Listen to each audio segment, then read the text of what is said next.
우리가 예배할 수 있어서 감사를 드립니다. 비록 비대면이지만 하나님 앞에 이렇게 방송으로 예배할 수 있다니 이거 참 너무너무 감사한 일입니다. 우리가 이러한 미디어를 또 잘 활용해서 이 마지막 시대 그리스도의 복음을 증거하는 귀한 도구로 사용되지 하여 주시옵소서. 우리가 어디에 있든지 어떤 곳에 있든지 이제 이러한 핸드폰 하나면 주님을 만날 수 있고 말씀을 들을 수가 있습니다. 믿음의 자녀들 믿음을 잃지 않고 굳건하게 신앙생활할 수 있도록 인도하여 주시옵소서. 아버지, 태풍으로 말미암아 큰 피해를 입은 지역의 귀한 자녀들을 위로하여 주시고 또 빨리 회복될 수 있도록 주님의 놀라운 그 창조의 역사가 일어나게 하여 주시옵소서. 주님께서 보시면 아마 피해보다는 우리에게 더 좋은 것을 많이 주셨으리라 믿습니다. 그렇지만 상처나고 밝힌 우리의 마음은 더 큰 피해를 보는 것처럼 느껴질 수 있습니다.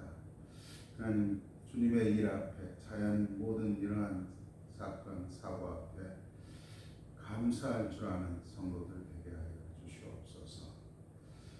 이제 예언서를 통해서 다시 한번 하나님의 귀한 생명의 말씀을 듣고자 합니다.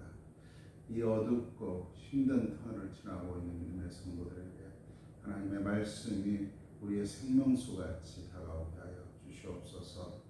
주님께서 믿음의 자녀들 어루만지셔서 치유하시고 회복시켜 주심을 감사를 드립니다. 예수 그리스도의 이름으로 기도드리옵나이다. 아멘. 네, 하나님의 말씀입니다. 이사야입니다.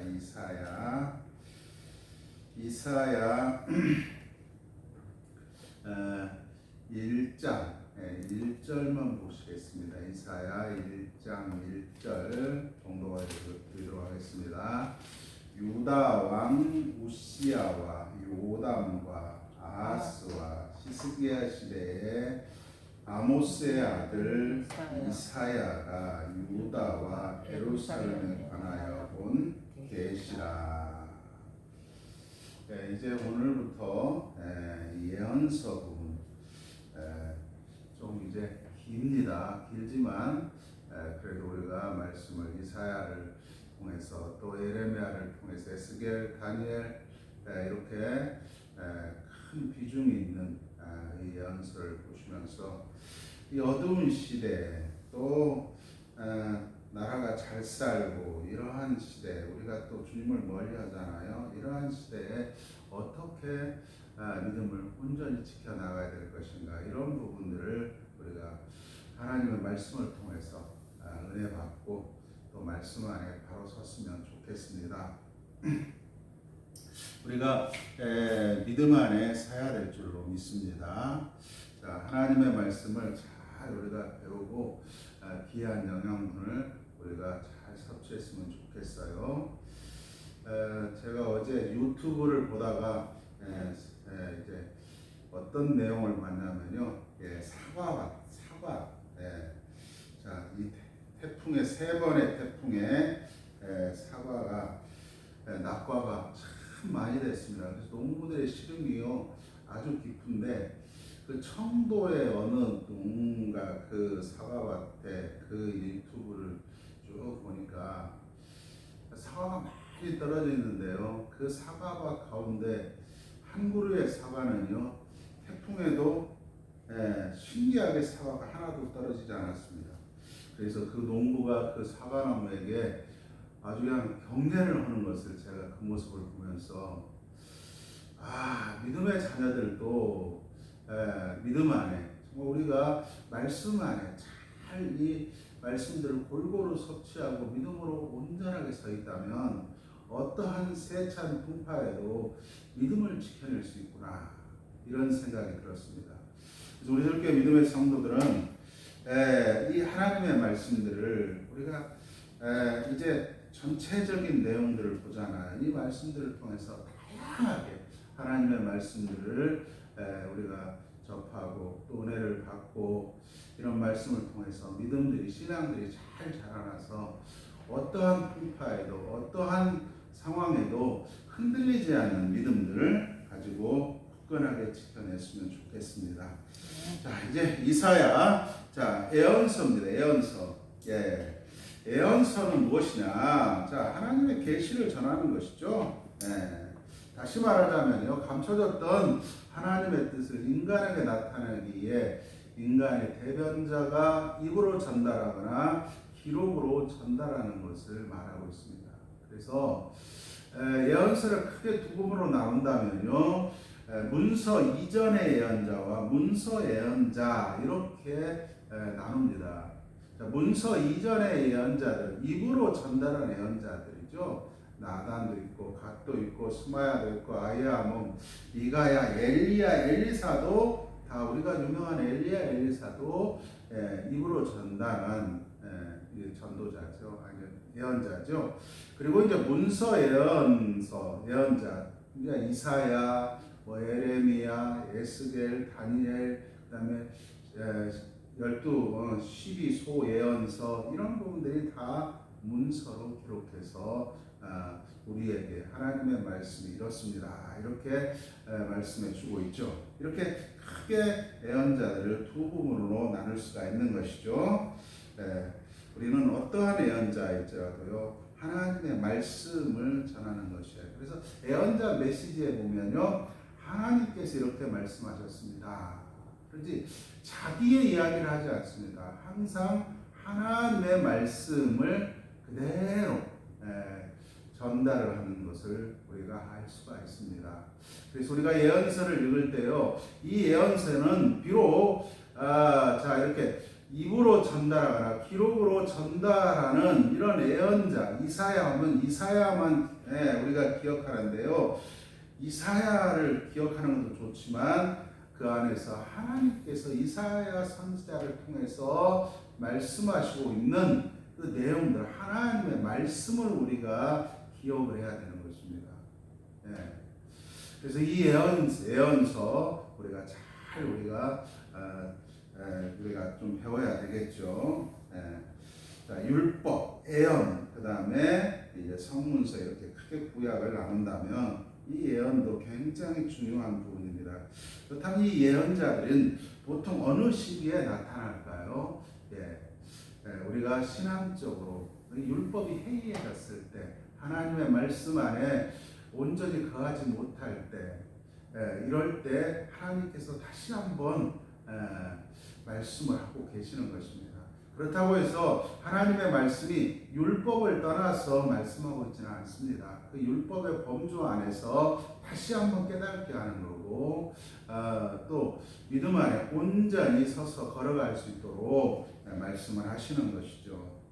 그래서 우리가 이제 이사야를 좀 들어가 보도록 하겠습니다. 그럼 이사야가 활동했던 이 시대에 이사야에서는 나오지 않지만 당시에 또 한 분의 선지자가 계십니다. 미가 선지자가 활동을 하고 있습니다. 그렇다면 이 이사야 선지자는 이제 말씀을 드리겠지만 아마 높은 왕족 출신 아니면 제사장 출신이 아닐까 이렇게 생각해요. 왜 그러느냐? 왕궁을 출입하는데 너무 쉽습니다. 그런 걸로 봐서 그런 왕족 출신이 아닐까. 그래서 이 이사야는요, 높은 고위층, 이러한 영향력 있는 곳에서 말씀을 선포했다면, 당시에 또 이 미가 선지자는 가장 낮은 층에 가서 하나님의 말씀을 선포했던 것으로 이렇게 우리가 알 수가 있는 것입니다. 자, 이사야는요, 주전 예수님이 오시기 전이죠. BC 760년경에 예루살렘에서 태어났다 이렇게 말하고 있습니다. 학자들은 당시 한 20살 간 넘어서 이사야가 소명을 받습니다. 그 소명장은 6장이에요. 사실은 이 6장이 가장 먼저 나와야 되는데 이사야는 이제 소명이 뒤에 나오고 있습니다. 그래서 1장에서 5장까지는 거의 선언 부분이 되지 않을까. 6장부터 이사야가 소명을 받고 이제 활동하는 내용들이 쭉 나와 있습니다. 이사야의 이 예언 활동 연대는 BC 740년, 가수물이 넘었을 때 740년부터 701년까지 말하는 분들도 있고 680년까지 말하는 분도 있다. 왜 680년은 이제 히스기야가 모든 왕, 그러니까 자기의 재임을 마치기까지 이렇게 해서 한 40년에서 60년 이 정도의 예언을 했을 것이다. 이렇게 말씀들을 하는데요. 대체적으로 한 40년 동안 예언했다. 이렇게 말씀을 하고 있습니다. 성경을 보다 보면 이제 아시겠지만 아버지는 아모스예요. 그렇다고 해서 이 12소 선지서에 나오는 그 아모스가 아니고요. 아버지는 아모스고 그 이사야 아내도 선지자입니다. 여선지자라고 우리가 8장 3절에 가면 나오고 있죠. 그다음에 두 아들이 있죠. 스알리아스과 마하엘 살랄 하스바스라는 아들이 있고요. 그래서 민족과 국제적인 사건들에 해박한 지식이 있었던 점으로와 교육을 받은 아마 귀족 출신으로 이렇게 추정을 하고 있습니다. 그러면서 그를 왕족 출신으로 이렇게 생각하는 분들도 많이 있습니다. 왜요? 히스기야 왕과 아하스 왕의 궁정을 쉽게 출입하는 걸로 봐서 궁정 출입이라는 게 그렇게 쉽지 않거든요. 그리고 우리가 야 하면 무엇입니까? 이게 바로 여호와의 약자지요. 그래서 당시 왕족에 한해서 사용되는 이런 야지요. 이사야. 그렇다면 또 에레미야 뭐 이렇게 하면 또 그러네요. 그 에레미야는 또 제사장 출신이잖아요. 그렇게 높은 출신이다 이렇게 보시면 돼요. 또한 그가 제사장 출신으로 추측이 되고요. 그래서 그의 소명장은 이사야가 죽던 해 이렇게 말하고 있습니다. 그래서 BC 740년이에요. 주전 740년경에 이제 하나님께서 이 이사야에게 소명을 주셔서 하나님의 말씀을 이사야에게 선포하게 하는 거죠. 하나님께서. 그래서 이제 이사야가 드디어 하나님의 말씀을 선포하게 됩니다. 이사야서에 이제 들어가기 앞서서 당시의 국제 정세와 국내 정세에 대해서 좀 살펴봐야 돼요. 이사야가 예언하는 이 시대에 특히 우시야, 오늘 1절에 우시야와 요담과 아하스와 히스기야 시대, 특히 우시야, 요담, 아하스 이 시대는요, 북이스라엘이 멸망하기 전까지 북이스라엘은요 최고의 전성기를 누렸던 때고요. 남유다도 아마 모든 면에서 풍성한 삶을 살던 시기죠. 자, 이러한 풍족한 삶을 살아요. 이 풍족한 삶이 항상 믿음의 자녀들로 하여금 신앙으로부터 멀어지게 하고 형식적인 제사에 치우쳐버리는 것이죠. 그 이야기는 이제 1장을 읽어보시면 다 나옵니다. 형식적인 제사에 치우쳐져서 돈을 많이 버니까 어때요? 하나님 앞에 물질적으로만 풍성하게 되지 그 진실한 정말 하나님의 말씀에 온전한 삶을 살아내지 못하는 것이죠. 그래서 율법의 그 정신을 온전히 계승하고 그것을 실천하는 삶을 살아야 되는데 그렇지 못하고 형식적인 신앙으로 삶을 살아갑니다. 자, 그렇다면 이제 이 국제 정세를 한번 봐야 돼요. 국제 정세. 자, 이 국제 정세는요. 당시에 이 거대한 나라, 당시에 최고의 나라는요. 아수르와 애굽이라는 나라가 있어요. 아수르와 북에는 아수르가 있고 남쪽에는 애굽이라는 이 최고의 강대한 나라가 있습니다. 그리고 이제 이 바벨론이라는 신흥 제국, 여러분 이제 바벨론 잘 아시죠? 이 바벨론은 지금 이제 서서히 힘을 모으고 있는 시대입니다. 예. 자, 그래서 동쪽에서는 거대한 바벨론의 탄생이 이제 시작되고 있고요. 그다음에 북쪽으로는 아수르와 남쪽으로는 애굽이. 그런데 이 아수르라는 나라가 이제 이 세 왕이 통치하는 745년경에요. 디글랏빌레셋이 이제 욕심이 생겼어요. 왕이 이제 이 왕이 되고 이제 나라를 더욱더 키우고자 하는 이 욕심 때문에 이제 그는 이 바벨론 지역이죠. 동방으로 세력을 넓혀가고 이제 어디로요? 자, 남쪽으로 세력을 넓혀가기 시작합니다. 자, 이러한 시점에 있는 것이죠. 자, 이런 가운데 자, 북이스라엘과 남유다의 주변에는 이 거대한 지역뿐만 있는 것이 아니라 바로 우리는 아람이라는 나라가 존재했고요. 바로 동쪽으로는 암몬, 모압, 에돔과 함께 또 유다의 옆에는 블레셋이 이렇게 있어요. 자, 이런 나라 속에서 자, 남유다와 북이스라엘은 이 조그마한 나라가 이 강대국가 주변국에 둘러싸여서 이 세계 정치의 질서 속에서 살아남으려면 자, 그들과 화친의 정책을 펴야 된다는 이러한 사람들이 있는가 반면에 아니다. 우리는 하나님만을 온전히 믿고 하나님의 말씀대로 하나님을 의지하고 우리가 살아야 된다. 이러한 주장하는 사람들이 있지요.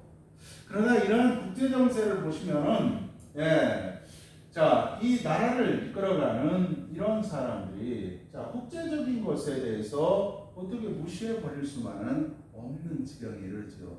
그렇다 보니까 이제 대신들은 자, 이러한 나라들과 화친을 이루어야 된다. 아니다. 또 하나님을 믿고 살아가는 사람들. 우리는 자, 한번 보라. 애굽에서부터 우리가 이 민족성이 계속적으로 역사, 그 다음에 율법을 통해서 우리가 보면은 하나님의 말씀을 의지하며 삶을 살아야 되지, 이러한 강대국을 의지해서는 안 된다. 이러한 두 파로 나뉘어지는데요. 결국은 어떻게 됩니까? 현실성이 강한 이 애국과의 친화적인 정책을 펴야 된다는 이런 것들이 실리면에서 앞서기 시작하는 것이죠.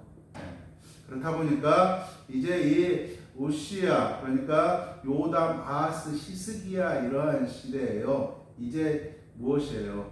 시오니즘이죠. 하나님을 온전히 믿고 삶을 살아가는 이 믿음들이 흔들려 버리기 시작합니다. 남유다에.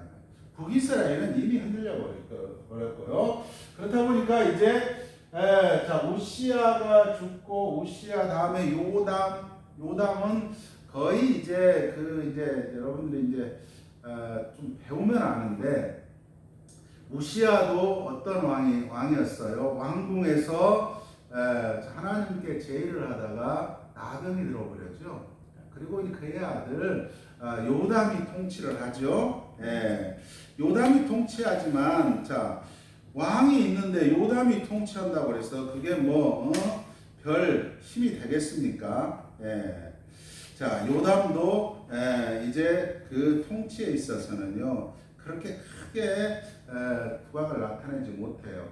그래서 또 다시 자, 우시야, 요담이 같이 통치를 하는데, 자, 우시야는 어디에 들어가 있어요? 별궁에 있죠. 나병 걸려서. 자, 요담이 제대로 통치를 잘 못해. 요담은 그래도 아버지의 업적을 이뤄서 그래도 어떻게 통치하려고 그래요? 하나님의 말씀에 의한 통치를 하려고 그러는데, 또 요담의 아들 아하스가 있죠. 아하스는요, 또 이 친구는 그래도 또 배웠다 이 말이죠. 시대를 좀 안다. 그렇죠. 그래서 이 세 왕이요 중첩이 됩니다. 여러분들은 역사에 보면 우리는 보통 왕 하면 어때요? 몇 년에서 몇 년 끝나고 그의 아들이 왕이 되고 또 그의 아들이 왕이 되고 그러는데, 이 시대는요 우시야, 요담, 아하스가 함께 통치하는 이 왕이 세 명에 따지면요 이렇게 통치하는 시대예요. 그렇다 보니까 이 국내 정세가, 그러니까 왕권이 제대로 확립이 되지 않는 상태죠. 그러니까 그 안에 무엇이에요? 그 신하들 간에 이런 것들이 분열이 많겠죠. 그 안에서 다 잡음이 많은 이러한 시대예요. 그렇다 보니까 이 아하스라는 이 젊은, 그러니까 오시아의 손자겠죠. 이 아하스는요, 자, 우리가 살기 위해서는 어떻게 해야 된다고요? 아수르와 손을, 당시 최대 강국인 아수르와 손을 잡지 않으면 우리가 살아남을 수 없다는 것이죠. 그래서 이제 아수르의 신, 그래서 아수르의 디글라필레스에게 구원을 요청하고 다메섹의 우상, 성전, 성물을 변형시키고 하여튼 여러 가지들을 가지고 들어오기 시작하는 것이죠. 그래서 아하스는요, 이제 악한 왕으로서 분리가 되는데, 이 아하스 때 이 아하스 때 이제 보시면 7장 이하에 이제 그 이사야가 이 아하스 왕에 대해서 또 예언하는 내용도 있습니다. 이게 바로 이제 임마누엘 징조인데, 우리가 알고 있는 그 이사야를 제대로 알면 임마누엘 징조가 우리가 마태복음에서 또 사용을 하잖아요. 그래서 이런 부분도 우리가 알면은요, 자, 임마누엘이 누구인가, 우리가 이런 부분에 대해서, 처녀가 잉태하는 부분에 대해서 무엇인가를 우리가 좀 제대로 이해할 수가 있습니다. 그리고 여러분이 알고 있는 그러한 임마누엘 징조, 처녀가 잉태하여 이것이 예언적이다 이렇게 말하자면 이사야를 통해서 보면요, 이미 이루어진 사실입니다. 그렇다면 마태는 다시 왜 이 본문을 가지고 오느냐? 바로 이거예요. 어렵고 힘든 이러한 시대에, 소망을 잃어버린 시대에, 자, 하나님께서 누구를 보내셨어요? 이러한 그 당시에 그 소망은 무엇이에요? 아하스 시대에 그 임마누엘 징조를 통해서 두 아들이 태어났을 때 이제 아수르가 곧 멸망할 거라는 것입니다. 이런 것처럼, 자, 임마누엘 이러한 사건을 다시 가지고 올라옵니다. 와서 무엇을 말씀하고냐면, 이 어려운 로마의 통치 아래서 힘들고 살아가는 백성들에게, 우리에게 임마누엘, 자, 처녀가 잉태하여 아들을 낳는 이러한 사건, 곧 메시아의 사건을 통해서, 자, 이스라엘 백성만 구원하는 것이 아니라 이 세상의 모든 백성을 구원하겠다는 이러한 징표를 가지고 올라오는 것입니다. 우리가 이런 부분도 이렇게 이해하면요 쉽습니다. 그러나 이렇게 이해하는 분들은 많지 않습니다. 그래서 우리가 이런 부분은 좀 조심성 있게 받아들여야 되는데요. 그래도 이사야서를 제대로 이해하고 나면요, 우리가 하나님의 말씀이 얼마나 쉽게 이해가 되는지 알 수는 있어요. 그런 부분도 이제 이사야 7장에 가서 제가 말씀을 드리도록 하겠습니다. 자, 그리고 이제 히스기야 왕의 또 오죠. 자, 아하스가 어떻게 돼요? 자, 신정 정치를 떠나서, 그러니까 인본주의 정치를 해버립니다. 자, 이 또 모습을 보고 있는 아하스의 아들이 히스기야잖아요. 히스기야가, 야, 내가 정말 학교에서 배우고, 그럼 그들이 학교에서 배우는 게 뭐겠어요? 율법, 정치 이런 거 다 배웁니다. 배웠는데, 자, 우리나라, 자, 이 땅에, 자, 이 유다라는 나라는 어떤 나라냐? 하나님께서 세우신 나라고 하나님이 통치하는 나라이지, 야, 아버지가 이렇게 저렇게 해서는 안 되는데, 이러한 생각을 가진 것 같아요. 그래서 히스기야는 다시 어떻게 해요? 신정 정치 쪽으로 돌아오지만, 히스기야를 또 쭉 또 읽어보면은요, 히스기야도 처음에는요 흔들립니다. 그러다가 이제 나중에 조금 이제 신정 정치 쪽으로 이렇게 가닥을 잡아가는 것을 우리가 깨달을 수가 있는 것입니다. 그래서 이 요시와 요담, 아하스, 히스기야 시대는요, 물질적으로는 좀 풍요를 누리고 그랬을지 모르지만, 자, 이 믿음, 이 안에서는요, 신앙적으로는 그들이 형식적인 신앙에 지나지 않았다. 이 형식적 신앙들이 계속됨으로 말미암아 결국은 이제 하나님을 멀리 떠나게 되고, 하나님의 심판을 받을 수밖에 없는. 그래서 히스기야 6년에요, 드디어 누가요? 이 북이스라엘이 멸망을 해버립니다. 아수리에 의해서. 이 북이스라엘의 멸망은요, 이 남유다로 하여금 충격이었어요. 왜냐, 하나님의 선민 백성은 절대 망하지 않고 하나님이 지켜주시겠다고 그랬는데 그 나라가, 자, 우리 형제 나라잖아요. 그 나라가 이제 멸망을 해버림으로 말미암아 아마 남유다는 충격을 받지 않을 수가 없는 것이죠. 얼마나 충격이 컸는지 모르겠습니다. 이러한 시대, 자, 어두운 시대예요. 자, 정치적으로도 어둡고요, 그다음 영적으로도 어두운 시대예요. 이러한 시대, 자, 주변 국가들에 이렇게 둘러싸고 있는 이러한 시대. 그다음에 내부적으로 조금 풍요의 시대를 누리면서, 물질의 풍요의 시대를 누리면서 하나님을 멀리해버리는 이러한 시대 속에서, 자, 이런 시대에 하나님은 이제 이사야 선지자를 통해서요 말씀을 하고 계시는 거예요. 이사야 선지자 말씀이 무엇이겠습니까? 너희들이 의지하고 너희들이 생각하는 이런 주변의 나라들은 다 멸망할 것이라는 것입니다. 오직 하나님의 말씀만이 굳건하게 설 것이라고 말하고 있죠. 그래서 너희들이, 자, 죄를 깨닫고 다시 주님 앞에 돌아오라는 것으로 말씀을 하겠죠. 율법으로 다시 돌아오라는 것, 하나님의 말씀 안에 돌아오라는 것입니다. 그렇지만 끝내 그들은 어떻게 합니까? 돌아오지 않죠. 그래서 이사야서는요 6장으로 되어 있습니다. 그래서 보통 1이사야, 2이사야 이렇게 말합니다. 그래서 1장에서 39장까지가 1이사야고요. 40장부터 66장까지를 2이사야다 이렇게 보통 학자들이 나누고, 또 어떤 학자는 3이사야까지 이렇게 나누고 있습니다.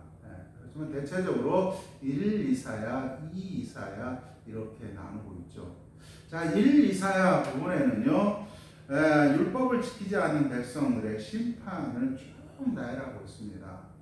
그렇지만 이 이사야는 이제 희망을 노래하고 있어요. 그래서 이제 많은 학자들은 1장에서 39장을 구약에 비교한다면 40장에서 66장을 이제 그리스도가 오신 예수 그리스도와 함께 살아가는 신약을 의미한다. 이렇게 또 말하는 사람도 있어요.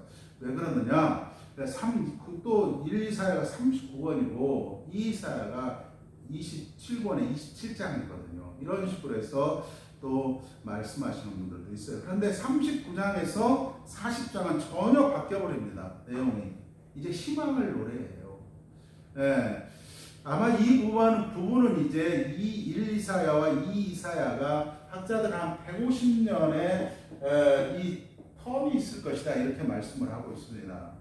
그렇다면 이제 1이사야와 2이사야 사이 속에는 무엇이 존재하고 있어요? 이제 이스라엘 백성들의 포로에 끌려가는 것이죠.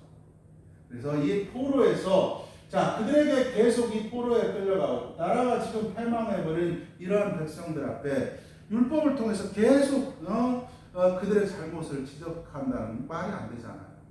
그래서 다시 이제 희망을 노래해야죠. 무엇으로요? 주님을 통해서. 그래서 이 이사야에 가보면 이제 메시아의 그 종의 노래가 몇 편이 등장합니다. 무엇이 희망이에요? 자, 하나님이 주님께서 보내실 그 종, 곧 우리는 메시아죠. 메시아. 그래서 이 예수 그리스도가 우리의 희망이라는 것을 계속적으로 말씀하고 있고, 그 주님의 희망을 따라서 우리는 무엇이에요? 빛의 자녀로 반드시 승리하는 내용이 이 이사야에 나와 있습니다. 자, 이러한 내용들은 이제 우리가 66장 쭉 공부해 가면서 좀 우리가 좀 파악을 했으면 좋겠습니다. 자, 이렇게 해서 이사야가 자, 국내 정세 좀 봤고요. 국제 정세도 좀 우리가 살펴보았습니다. 자, 그렇다면 이제 우리가 이사야의 이제 자, 1장의 내용들을 좀 한번 살펴보면서 내일 이제 1장으로 좀 들어갈 건데요. 1장의 내용들을 보면요, 1절에서 9절까지는 배은망덕한 유다의 비참한 실태에서 말씀하고 있죠. 그 다음에 10절에서 17절까지 보시면 형식적 제사에 대한 책망을 하고 있어요. 그러면서 너희들이 회개하라는 거예요. 18절 우리가 유명한 말씀이죠. 여호와께서 말씀하시되 오라 우리가 서로 변론하자. 너희의 죄가 주홍 같을지라도 눈과 같이 이어질 것이 진홍같이 붉어질 적은 양털같이 되리라. 자, 회개하라는 것입니다.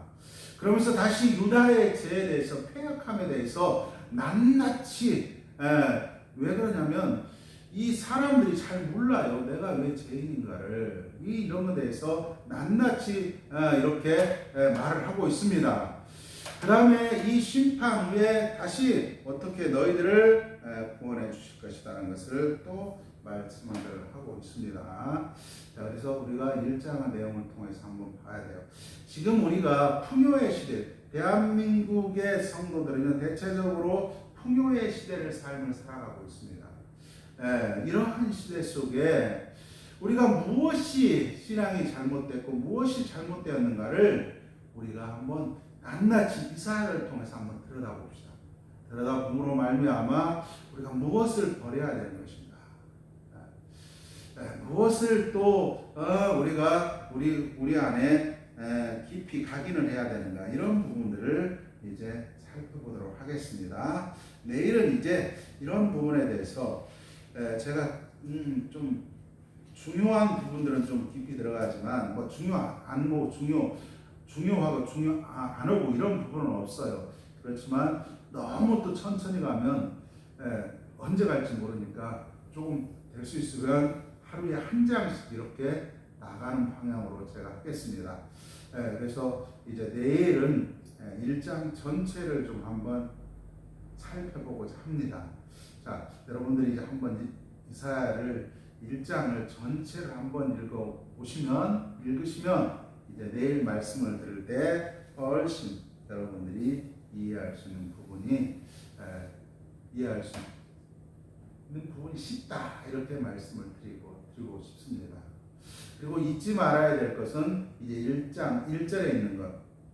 이사야는 우시야와 요담과 아하스야 히스기 시대에 아모스의 아들 이사야가 유다와 예루살렘에 관하여 본 계시.